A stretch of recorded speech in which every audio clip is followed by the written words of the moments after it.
নমস্কাৰ আপোনালোক সকলোকে পুনৰবাৰ মোৰ অন্য এটা নতুন ভিডিঅ'লৈ স্বাগতম জনাইছোঁ।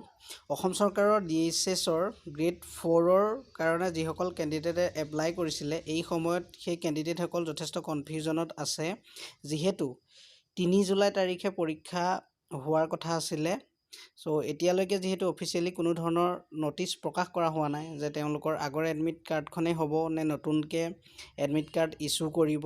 চ' সেইকাৰণে কেণ্ডিডেটসকল যথেষ্ট কনফিউজনত আছে আৰু এটা কথা ভাবিয়ে তেওঁলোকে আগৰ যিখন পষ্টপন কৰা নটিফিকেশ্যন আছিলে সেইখন প্ৰকাশ কৰিছিলে হয়তো যে এইকেইদিনত অসমত বানপানী যথেষ্ট উন্নত হ'ব, সেই আশালৈ তেওঁলোকে হয়তো এক্সাম ডেটটো ঘোষণা কৰিছিলে। চ' এতিয়া দেখা গৈছে যিহেতু বৰ্তমান সময়তো অসমৰ বান পৰিস্থিতি উন্নত হোৱা নাই, চ' সেইফালৰ পৰা চাবলৈ গ'লে এক্সামটো পষ্টপন কৰাৰ যথেষ্ট সম্ভাৱনা আছে। আৰু যদি এক্সামটো নিৰ্দিষ্ট তাৰিখ মতে হ'লেহেঁতেন 3 জুলাই তাৰিখে, তেতিয়া হয়তো অফিচিয়েলি এতিয়ালৈকে এখন নটিচ প্ৰকাশ পাব লাগিছিলে এক্সাম সন্দৰ্ভত।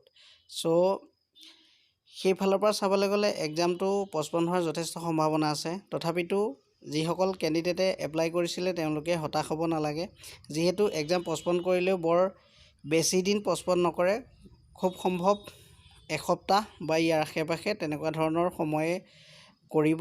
চ' আপোনালোকে পঢ়া শুনাবিলাক কৰি থাকক, এক্সাম যিহেতু হ'বই। চ' ভিডিঅ'টো ইমানেই আছিলে।